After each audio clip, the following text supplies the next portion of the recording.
difficult jobs and you think to yourself, can I paint this? It can make your life so much easier if you could maybe paint over tile you don't like, over stucco, or over the knotty pine that we just saw in Danielle's segment. Yep. So you're going to show us you can. You can, absolutely. There is, if there's a will, there's a way. Yeah. I always say you can paint anything that doesn't move. Okay. That's the rule All right. of my house. Yes. It can't move. It doesn't move. So with the pine, I think before I say yes, you can cover the knots, I do want to say something though, and it kind of leads from what Danielle was saying about the lovely rustic nature of wood. It is wood. If you really hate the knots and you don't like texture, drywall it. Don't try. Wood has this natural, beautiful texture, and that's kind of why we love it. So as much as I like to paint it, because I still like to get the texture, and you still get, this is actually a little bit more like a really subtle tongue and groove. Yes. So you just get this nice line when you paint it. It is a bit tricky to cover the knot. So I have a knot here, believe me.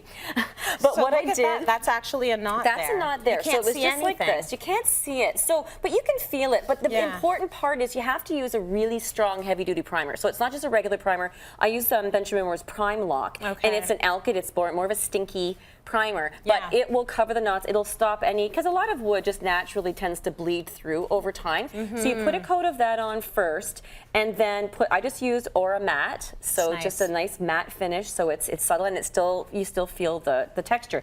But then again, you've got these knots. So I also wanted to show that you can use a stain and just sort of work with it. You can change the color. Okay. Right. So you can do a wide variety of different stain colors. I probably have that upside down, don't I? Yeah, you do. That's okay. We can't really read the words anyways, but look at all the options there. You can go super light. You can go a lot darker. Yes, exactly. And it is a tintable product. This is a water-based product, so it's easy for homeowners to use. You can clean up with water. So if you want to work with something a little more contemporary, I love pine, but I'm not a big fan of the yellow color that it naturally ages. So ask my husband, our cabin, I had to go and stain everything, drive him crazy. Yes. But I wanted to show you how you can use a pickling stain. So it's just like a white color and you get that white wash.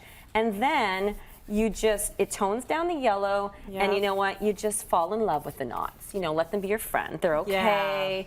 And again, with these semi-transparent stains, you always want to use a brush. But if you're doing a big area, like what Danielle was just doing, you can use a roller, but then it's still a good idea to get somebody to come behind you and just brush it, just to make sure it all goes into the grain, because it's not like a paint. But see, isn't that pretty? Like, it just takes the edge off. It's just a nice it's a creamier rather than the yellow. I like that. Exactly. Just going back to painting the knots for a moment, when you primed this, did you have to do anything extra in that area? No. You know what? You just roll it over? You just roll it over. I did, though, put one brush mark before I rolled the whole thing. So I would go around and brush them. If there's tons, don't worry. Just roll the Prime Lock on, and there you go.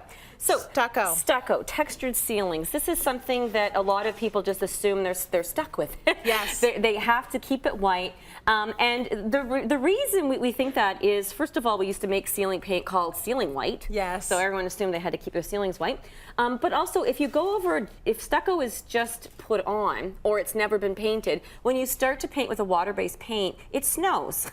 It basically pulls the stucco off. Right. So I always suggest, if you don't know if it's been painted before, to prime it first with an oil-based primer. So Fresh Start is a wonderful primer. It's a water-based version, but the oil-based is great for a surface that's porous, such as this sort of masonry or stucco. So you can see the natural yellow color here is the natural stucco, and then I primed this whole area, and then I painted it with a very matte ceiling paint. Right. Okay, and I used a strong color just to show you.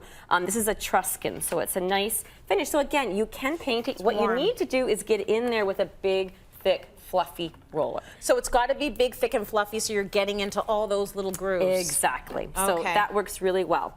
And oil-based. Oil-based primer, and then after the primer, you can use water-based paint. That's the only time you can put water-based paint over oil is when it's an oil primer. We should have a quiz on this later. You're right. Right? That's a very good point. But if you don't take those precautions or follow those rules, you can mess up. It's not going to stay. So speaking of things that actually work when you do them properly, tiles. sometimes you have a tile and you think, you know, maybe it's a pattern from the 80s and there's just like a starfish every fourth tile.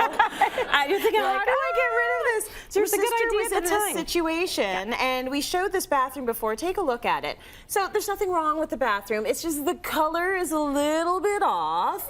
It's 80s pink. It's little 80s, little dusty rose. Yes. So Sharon's like, I can tackle that. Oh, yeah. And look at what you did with it. It's like a completely different space.